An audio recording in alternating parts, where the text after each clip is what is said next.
Ya, halo teman-teman semuanya. Eh, Selamat datang di presentasi lengkap dari praktikum keempat mata kuliah pemrograman berorientasi objek atau biasa disingkat PBU. Sebelumnya perkenalkan, nama saya Kendi Mumtazaki dengan NIM 060 dari program studi D4 Manajemen Informatika.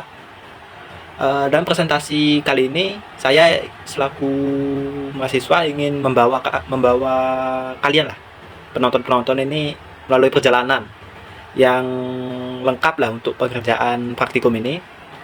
Kita itu nggak ngeliat programnya aja yang berjalan, tapi sambil belajar lah secara mendalam struktur kode-kode yang ada di program-program ini. Sebelumnya saya sudah bagi presentasi ini jadi 4 topik lah yang kita akan bahas sama-sama. Yang pertama itu kita mulai dengan konsep pemahaman lah, dengan latihan-latihan. Yang kedua itu kita masuk ke tugasnya, yaitu tugas yang pertama Kinter berupa Zeus on board, yang dimana saya nanti akan melakukan polimorfisme dan enkapsulasi setelah diimplementasikan dalam aplikasi. Yang ketiga itu ada pembuatan game dengan tugas Pygame Snake Game Deluxe yang menampilkan struktur OOP yang lengkap dengan berbagai fitur game yang advance. Dan yang terakhir kesimpulan, yaitu kita akan saya akan menyimpulkan dengan analisis lengkap bagaimana semua prinsip OOP, inheritance, polymorphisme, enkapsulasi, dan abstraksi itu berhasil diterapkan dari kedua project tersebut. Oke, tanpa berlama-lama lagi kita masuk ke latihan pertama gitu, yaitu latihan Kinter. Oke, di sini udah ada latihan Kinter di layar saya. Pertama tuh latihan ini tuh sederhana tapi sangat efektif loh. Kita tuh punya kelas animal lah sebagai kelas induk dengan metode Maxon, kalau bisa dilihat di sini. Lalu ada kelas bird dan dog juga, ini kelas animal. Lalu ada bird, ada dog juga. Oke, tanpa lama-lama lagi ya kita run aja langsung. Boleh. Sebentar. Nah, jadi di sini dia kita bisa kliklah salah satu tombol untuk mengetahui suara hewan tersebut itu apa. Oke, saya langsung saja tunjukin cara kerja dari program ini itu gimana. Kalau saya klik tombol ini, yang burung ini, maka akan muncul tweet-tweet di hasilnya. Sementara kalau saya tekan tombol yang anjing ini, maka akan muncul woof-woof. Serta yang terakhirnya ada hewan umum yang akan memunculkan some sound, yaitu sound lainnya yang terkait lah kurang lebih. Oke, sebenarnya itu bukan kebetulan, tapi bukti nyata lah kalau prinsip polimorfisme dan OOP. Ketiga tombol itu manggil metode dengan nama yang sama, yaitu Maxon. Tapi berbeda gitu loh, tapi berbeda dan unik di masing-masing kelas. Ada bird, dog, dan animal, yang membuktikan konsep satu interface banyak implementasi sudah berhasil dipahami. Oke, selanjutnya yang di game kedua ini ada Pygame, latihan suara dan gambar, yaitu setelah yang tadi tuh konsep Kinter, kita lanjut ke Pygame dengan cara kerja yang berbeda. Latihan kedua ini fokus penguasaan dalam dasar pengelola aset dan sinkronisasi waktu. Program ini berhasil menampilkan gambar yang diambil dari file eksternal dan diposisikan di tengah-tengah window gitu.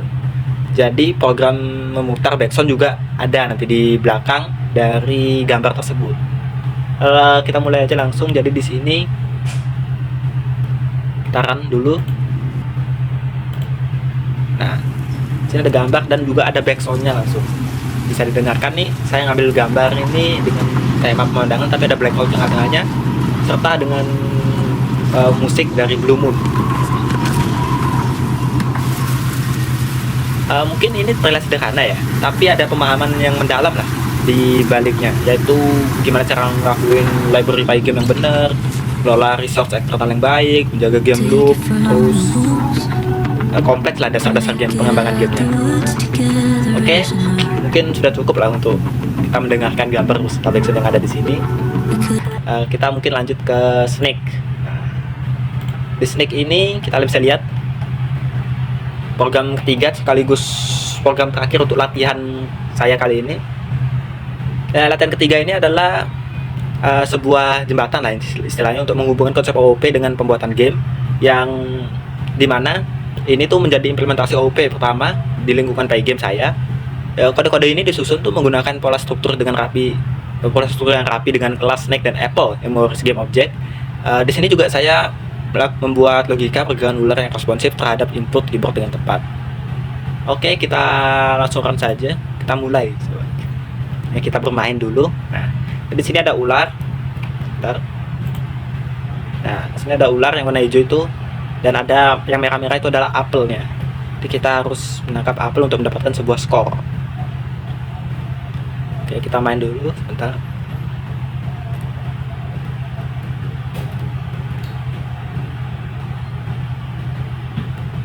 Oke.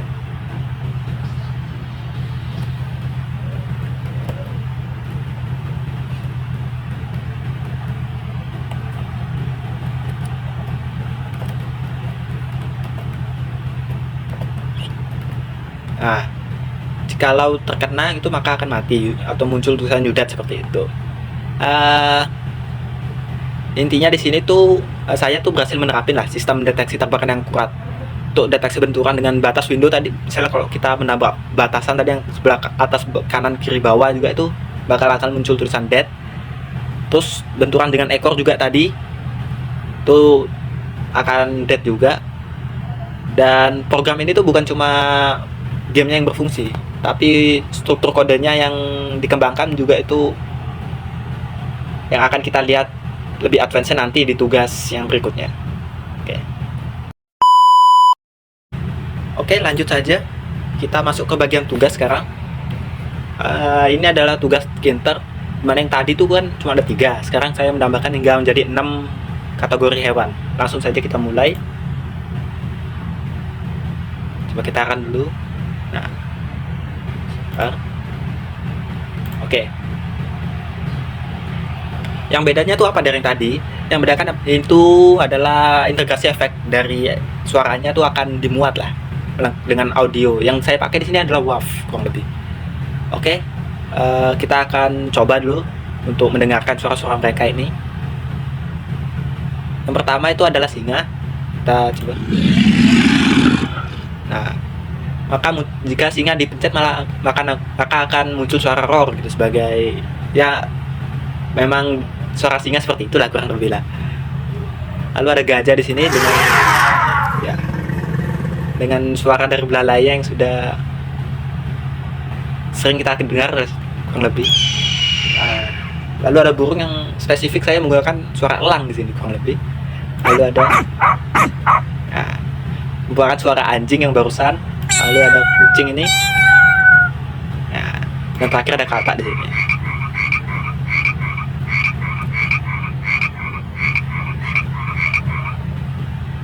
Oke, setiap interaksi ini tuh memberikan pengalaman suara yang menarik loh.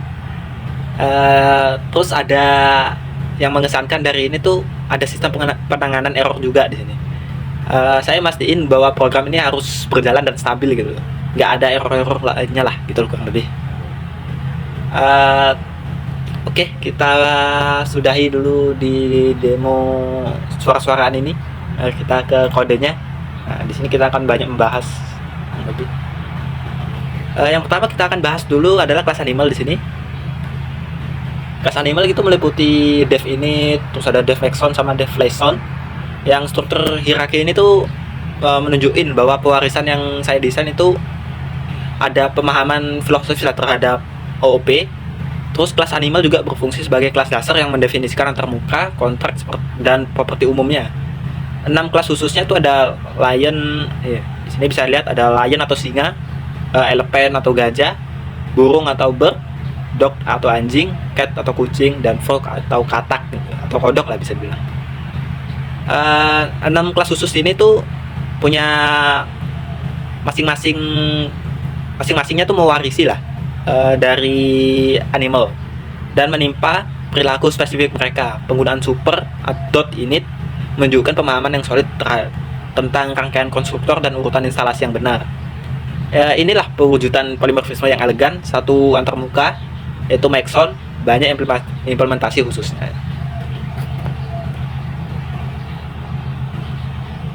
Lanjut di sini tuh ada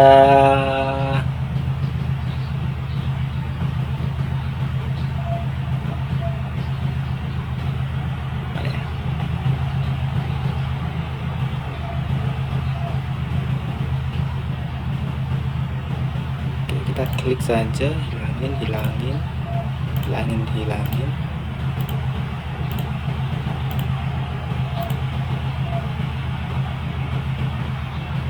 Oke, di bagian sini class zoom up, dev setup styles, terus ada dev create width. Nah, mekanisme inilah yang disebut mekanisme GUI lebih tepatnya.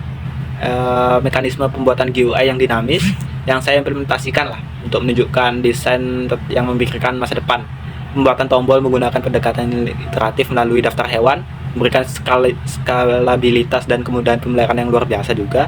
Terus penggunaan lambda function dengan penangkapan closure yang tepat, memastikan penanganan event yang akurat.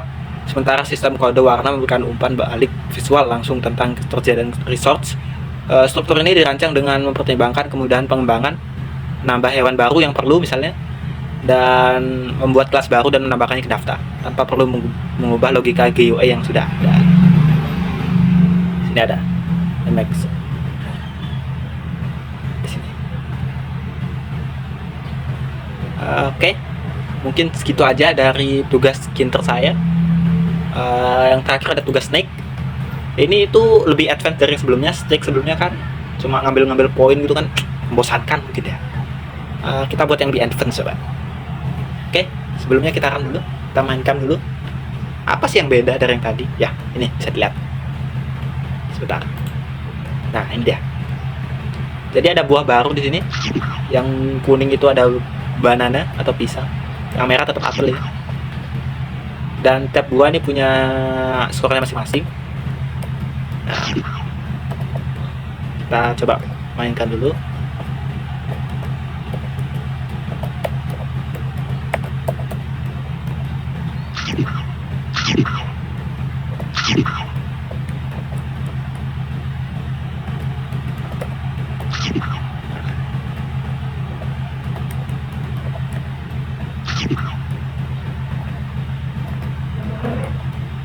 Oke, udah selesai, mungkin segitu aja. Coba kita bandingin sama yang tadi ya. Bandingin kompleksitasnya dan kecanggihan yang ada dalam game yang saya barusan review ini. Itu lompatan transformasialnya itu bukan sekedar menampilkan aset aja gitu, tapi menjadi aplikasi game lengkap dengan mekanika yang advance. Pertama, sistem jenis makanan itu banyak. Yang pertama ada apel merah dengan 1 poin yang tadi, lalu ada pisang dengan 2 poin, dan ada apel emas juga tadi 3 poin. Tapi itu sangat langka loh, apel emas itu sangat langka, jadi probability untuk dapatnya itu agak sulit. Oke, yang kedua tuh sistem yang lebih mutakhir lah. Efek ledakannya tadi tuh pas ular makan tuh, nah, memberikan umpan balik visual yang memuaskan dan sangat meningkatkan pengalaman bermain game. Lalu warna gradasinya juga, bagian ularnya juga ada, bagian ular dari hijau terang sampai kepala hijau gelap. Nah, hijau terang di bagian kepala, hijau gelap di bagian ekornya. Ditambah dengan gerakan mata yang mengikuti arah gerakan yang realistis juga. Yang ketiga tuh ada mekanis dari gamenya. Ya, bisa dilihat tadi pelacakan skor tuh real time dengan penyimpanan hexor yang persisten, sistem perkembangan level otomatis dengan algoritma peningkatan kecepatan yang adaptif, sistem deteksi tabrakan yang akurat untuk kedua batas dinding dan berbenturan dengan badan sendiri, fungsi restart yang bisa dipahami dengan 1 tombol. Oke. Setelah saya nunjukin gameplaynya, animasinya juga halus kan, kontrolnya responsif juga, terus ada umpan balik visual yang langsung, dan loop gameplaynya menarik lah untuk pengalaman overall. Benar-benar dibuat secara profesional kurang lebih. Oke, mungkin sudah untuk mainnya. Langsung kita masuk ke kode programnya di sini. Yang pertama ada jelas kelas game object. Kelas game object ini ya sampai kelas snake mungkin ya. Itu ya seperti biasa hierarki yang dirancang dengan baik, menunjukkan kematangan arsitektural. Game object berfungsi lah sebagai kelas dasar abstrak seperti fundamental dan position, serta metode draw sebagai antarmuka kontrak. Terus kelas snake juga mewarisi game object, menerapkan prinsip pewarisan lah yang benar dengan rangkaian konstruktor yang tepat menggunakan metode super. Ini memastikan inisialisasi dan perilaku yang konsisten dalam semua entitas game. Oke, selanjutnya kita bisa cari di sini terlebih dahulu ada kelas food. Nah, seperti yang sudah saya jelaskan tadi itu ada banyak makanan kan. Di sini ada apel emas, ada golden apple lah biasanya. Dan juga ada banana atau pisang. Sistem jenis makanan yang ini tuh konfigurasinya berbasis dictionary, sistem yang mendefinisikan karakteristik nilai dan properti visual setiap jenis makanan secara deklaratif. Ini adalah implementasi yang enkapsulasi yang semua karakternya tuh makanannya tuh dibundle dalam objek food, memisahkan logika di antara kelas game utama dan mendorong modularitas. Selanjutnya di bawah lagi ada kelas partikel. Kelas partikel ini ada dev update, juga ada dev draw, di mana sistem partikel ini secara teknis advance. Kelas partikel ini mengimplementasikan manajemen siklus hidup lengkap, fisika pergerakan berbasis kecepatan, dan teknik alpha blending untuk transisi visual yang halus. Perhitungan alpha sama dengan integer save life ini bisa dilihat mana dia save life ini mungkin integer save life ini alpha integer save life ini menggunakan teknik alpha blending yang memungkinkan itu efek visual ledakannya tuh menghilang dengan gradasi warna yang halus dan visual yang indah. Oke, lanjut ke kelas game saja. Kelas game ini terdiri dari dev init, self FPS, terus ya inilah bisa dilihat sendiri. Dan manajemen dari status game terpusat tuh di sini lah. Yang nunjukin keunggulan dari software engineering-nya, pelacakan skor, perhitungan level, penyusunan kecepatan, dan logika transisi status ditangani secara terorganisir dan efisien. Sistem kesulitan adaptif di mana kecepatan meningkat juga berdasarkan performa pemain, menciptakan pengalaman gameplay yang menarik secara dinamis, respon tingkat keterampilan para pemain. Oke, dari semua itu kita masuk ke analisisnya. Analisis di sini tuh sebagai penutup lah dari presentasi ini. Mari kita melakukan analisis lah terhadap perjalanan praktikum, bagaimana semuanya prinsip PBO itu bisa diintegrasikan secara benar, secara baik gitu. Oke, masuk analisis integrasi prinsip OOP. Sepanjang kedua tugas utama, kita bisa mengamati lah penerapan konsisten dari prinsip-prinsip inti OOP. Pertama itu ada inheritance, baik di Zoo Soundboard maupun di Snake Game. Saya membangun hierarki yang kuat lah, dimana anak tuh mengurusi keperluan fungsionalitas dari kelas induknya. Lalu kedua ada polymorphisme, terutama menonjol di Zoo Soundboard yang tadi tugas Ginter itu dengan metode Maxon yang menampilkan perilaku berbeda di berbagai kelas hewan, dan di Snake Game dengan antarmuka game objek terpadu yang diimplementasikan dengan berbagai jenis entitas. Lanjut yang ketiga itu ada enkapsulasi. Saya secara konsisten tuh menggabungkan data dengan metode bersama dengan kelas, menyembunyikan detail implementasi internal dan mengekspos lah antarmuka yang bersih. Sistem suara di Zoo juga, di Zoo Soundboard juga, dan sistem jenis makanan di Snake Game adalah contoh utamanya dari enkapsulasi itu sendiri. Keempat ada abstraksi, yaitu sistem kompleks pada fisika para partikel, deteksi tabrakan, dan manajemen audio diabstraksi menjadi antarmuka yang lebih sederhana lah dan intuitif, yang mudah digunakan dan dipahami. Oke, untuk penutupnya mungkin proses pengerjaan praktikum keempat saya ini telah menjadi pengalaman belajar yang transformatif, tidak hanya diperkuat dalam teoritis tentang objek oriented programming atau PBO ini, tapi juga mengembangkan keterampilan software engineering practice yang sangat berharga untuk karir masa depan dalam industri pengembangan software. Dari latihan sederhana sampai aplikasi yang kompleks ini, setiap langkah-langkahnya tuh menunjukkan lah kalau membangun keterampilan yang mencakup kemahiran teknis ini juga pemikiran arsitektural dan desain yang berpusat pada penggunanya. Saya dengan tulus berterima kasih karena sudah meluangkan waktu untuk menyaksikan presentasi ini. Semoga saya bisa berbagi lah pengetahuan dan wawasan ini di kesempatan yang berikutnya lagi. Terima kasih dan sampai jumpa.